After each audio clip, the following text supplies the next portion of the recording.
옛날 옛적 프랑스의 작은 마을에 잔느라는 소녀가 살고 있었습니다. 잔느는 늘 하늘을 나는 새들과 멀리 있는 산맥을 보며 자신의 모험을 꿈꾸며 지냈습니다. 그녀는 특이하게도 마을의 어느 누구와도 다르게 숲을 매우 좋아했습니다. 마을 사람들은 숲을 위험하고 신비로운 곳이라고 생각했지만 잔느에게 그곳은 매력적인 장소였습니다. 잔느의 마을 근처에는 마법의 숲이라고 불리는 숲이 있었습니다. 이렇게 불린 이유는 그 숲에 수백 년 동안 전해 내려오는 전설 때문이었습니다.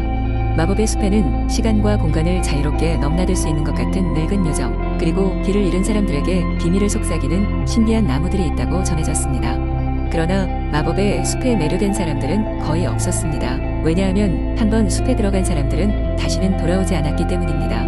하지만 잔느는 이 전설적인 숲에 대해 끝없는 호기심을 느꼈습니다. 그리고 어느 날 잔느는 자신의 작은 가방에 빵과 물을 챙겨 넣고 집을 나섰습니다. 그녀는 마법의 숲으로 들어갔습니다. 숲은 생각보다 더 아름다웠습니다. 나무 잎 사이로 빛이 반짝였고 바람은 그녀의 이름을 부르는 듯 부드럽게 불어왔습니다. 숲을 걸으며 여러 신비로운 생물을 만났습니다. 초록빛을 띠는 도마뱀들을 비롯해 말하는 까마귀도 잔느에게 다가왔습니다. 까마귀는 잔느에게 숲에서 살아남으려면 정직해야 한다고 알려주었습니다. 숲에서는 거짓말을 하면 길을 잃게 될 것이라고 경고했습니다. 어느 순간 잔느는 숲의 깊은 곳으로 들어가게 되었고 그곳에서 전설로만 듣던 늙은 요정을 만났습니다. 요정은 잔느에게 용감하고 친절한 사람이 잠재된 소원을 이룰 수 있도록 돕는다고 말했습니다. 그런데 그 대가로 스스로의 진정한 꿈과 맞바꿔야 한다고 했습니다. 잔느는 요정의 제안에 대해 깊이 생각해 보았습니다.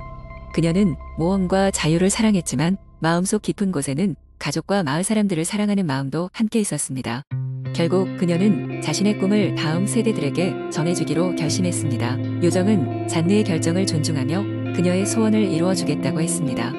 다음 날 아침, 잔느는 마을로 돌아왔고 마법의 숲에서 있었던 이야기를 마을 아이들에게 들려주었습니다. 많은 아이들이 그녀의 이야기를 들으며 새로운 꿈과 모험을 상상했습니다.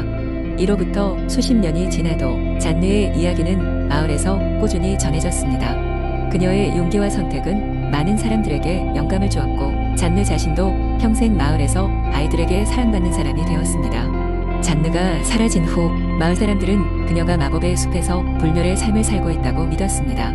그래서 마을 사람들은 잔느의 이야기를 전하면서도 숲에 대해 경외감을 잃지 않았습니다. 결국 잔느는 자신의 모험심으로 인해 마을 전체에 평화와 영감을 가져왔던 것입니다. 두 번째 이야기. 옛날 옛적 프랑스의 한적한 시골 마을에는 앙리라는 용감한 소년이 살고 있었다. 앙리는 마을의 농장에서 일상적인 일을 하면서 대부분의 시간을 보내곤 했다. 하지만 앙리는 항상 모험과 미지의 세계를 갈망했다. 마을 주변에는 누구도 들어가 본 적이 없는 신비로운 숲이 있었고 그곳은 마법의 숲이라고 전해졌다. 사람들은 이 숲에 대해 많은 이야기를 나누었고 숲속에는 마녀들이 살고 있으며 신비로운 생명체들이 산다고 믿고 있었다. 그러던 어느 날 이웃 마을에 살고 있는 마녀가 마법을 이용해 마을 사람들에게 장난을 치고 있다는 소문이 들려왔다. 이에 용감한 앙리는 마녀를 찾아 마법의 숲으로 들어가기로 결심했다. 앙리는 동틀녘에 준비를 마치고 숲을 향해 걸어갔다. 숲 입구에 도착한 그는 고대의 나무들과 작은 시냇물 사이로 난 좁은 길을 따라 들어갔다. 걸어가면서 앙리는 각양각색의 새들과 화려한 나비들이 춤추는 광경을 보며 감탄했다. 숲의 깊숙한 곳으로 들어가자 앙리는 더욱 이상한 장면들을 목격하게 되었다. 이상한 빛을 내는 풀, 살아 움직이는 나무들, 그리고 말하는 동물들 등이 그의 길을 안내해 주었다. 길을 계속 따라가던 앙리는 마침내 숲의 중심부에 도달했다. 그곳에는 거대한 나무가 있었고 나무 아래에는 웅장한 탑이 자리 잡고 있었다. 이 탑이 바로 마녀의 거처였다. 앙리는 주위를 살피며 조심스럽게 탑으로 다가갔다.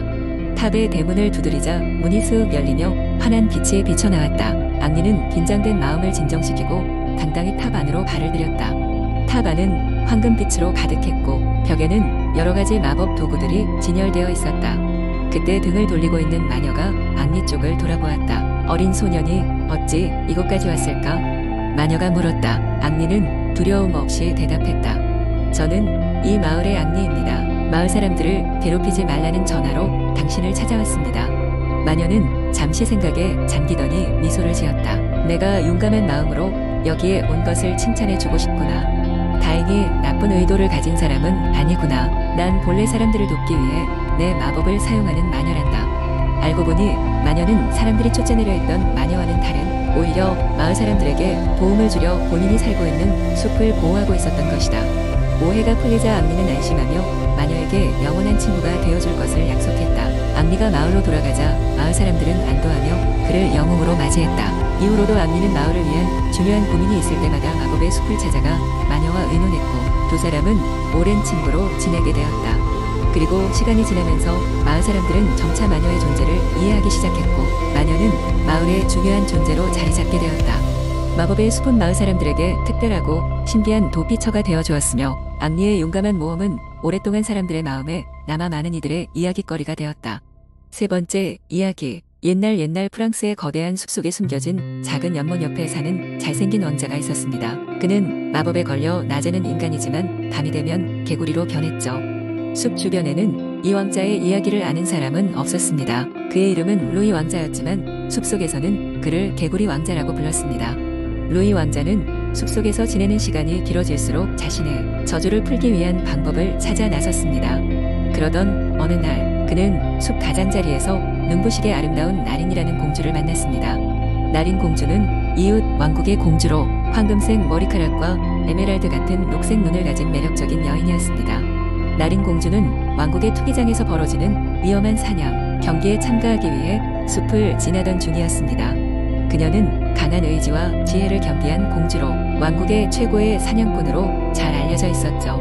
그녀는 곧 개구리로 변한 루이 왕자를 발견하게 되었습니다. 루이 왕자는 처음에 자신의 정체와 사연을 숨기려고 했습니다.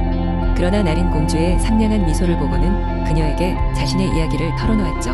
나린 공주는 루이에게 원래 모습으로 돌아가는 방법을 찾는데 도움을 주겠다고 약속했습니다. 둘은 숲속 깊은 곳으로 향했습니다. 전설에 따르면 그곳에 루이 왕자의 저주를 풀 수 있는 마법의 선물이 있다는 소문이 있었죠. 이들은 포기하지 않고 숲을 탐험했습니다. 길을 잃기도 하고 다양하고 무시무시한 동물들과의 마주함도 있었지만 나린 공주의 용기와 루이의 지혜 덕분에 둘은 무사히 모험을 계속해 나갈 수 있었습니다. 여행 중에는 여러 가지 시험과 도전을 거쳐야만 했습니다. 그들은 지혜의 스핑크스와의 수수께끼 대결을 통해 마법의 힘을 가진 고대 유물을 찾는 단서를 얻게 되었습니다. 스핑크스는 그들에게 여러 가지 어려운 수수께끼를 내었고 나린과 루이는 서로의 지혜를 모아 정확한 답을 찾아냈습니다. 드디어 그들은 깊은 숲속의 오래된 마법사 에르망을 만나게 되었습니다. 에르망은 이곳의 수호자로서 루이 왕자의 사연을 듣고 그를 도와주기로 했습니다. 에르망은 한 가지 조건을 제시했는데 그것은 바로 서로의 진심 어린 사랑을 증명하는 것이었습니다.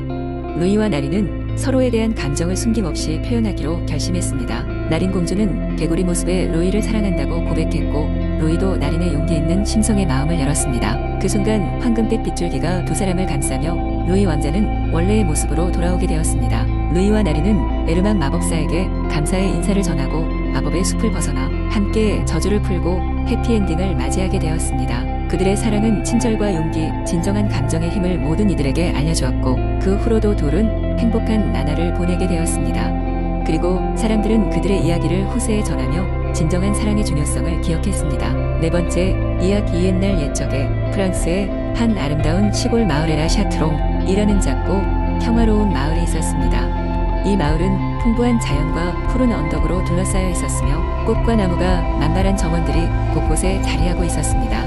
이곳에는 특별한 정원이 하나 있었는데 그것은 마을 한가운데에 위치한 마법의 정원이라 불리던 곳이었습니다. 전설에 따르면 이 정원은 오래전 마법사에 의해 만들어졌다고 했으며 그곳에서는 소원을 빌면 이룰 수 있다는 이야기가 떠돌고 있었습니다. 주인공인 아멜리는 이 마법의 정원에 대해 어릴 적부터 할머니로부터 수없이 이야기 들으며 자랐습니다.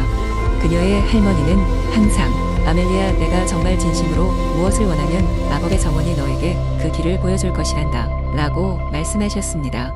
아멜리는 이 말을 마음속 깊이 간직하며 정원을 찾는 꿈을 꾸었습니다. 어느 날 마을에는 대규모로 축제가 열렸습니다. 마을 주민 모두가 모여 축제를 즐기고 있을 때 아멜리는 조용히 마법의 정원을 찾으러 떠나기로 결심했습니다. 그녀는 어린 시절부터 머릿속에 그려왔던 길을 기억하며 걷기 시작했습니다. 정원에 가까워질수록 주변의 나무들은 점점 푸르름을 더해갔고 산들바람은 아멜리의 머리카락을 부드럽게 흔들었습니다. 마침내 그녀는 사람들이 거의 가지 않는 외딴 오솔길을 따라 걷다가 작은 호수를 지나 마법의 정원 입구에 다다랐습니다. 거기에는 크고 무성한 나무들이 아치를 이루고 있었고 희귀한 꽃들이 환상적인 색상으로 눈부시게 피어 있었습니다. 정원 안으로 들어선 아멜리는 주위의 아름다움에 넋을 잃고 말았습니다. 그녀는 조심스럽게 정원을 돌아다니며 마음속에 오랜 시간 자리 잡고 있던 소원을 생각해보기 시작했습니다. 모든 사람들을 행복하게 해주는 요리사가 되고 싶어. 이것이 아멜리의 진심 어린 소원이었습니다. 그녀는 정원의 중심에 있는 작은 연못 앞에 서서 간절히 소원을 빌었습니다.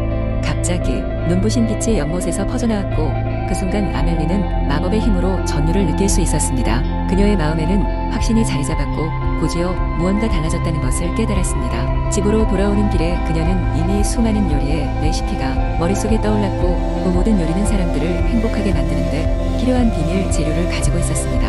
그날 이후 아멜리는 마을에서 유명한 요리사가 되었고 그녀가 요리할 때마다 모든 손님에게 기쁨이 넘쳐 흐르곤 했습니다.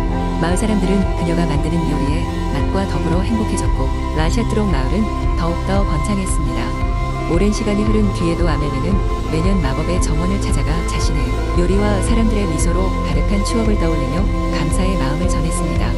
그리고 이 이야기는 마을의 전설로 남아 많은 이들에게 꿈을 잃지 말라는 교훈을 주었습니다. 결국 아멜리와 마법의 정원 이야기는 프랑스 전역으로 퍼져나가면서 전해지게 되었습니다.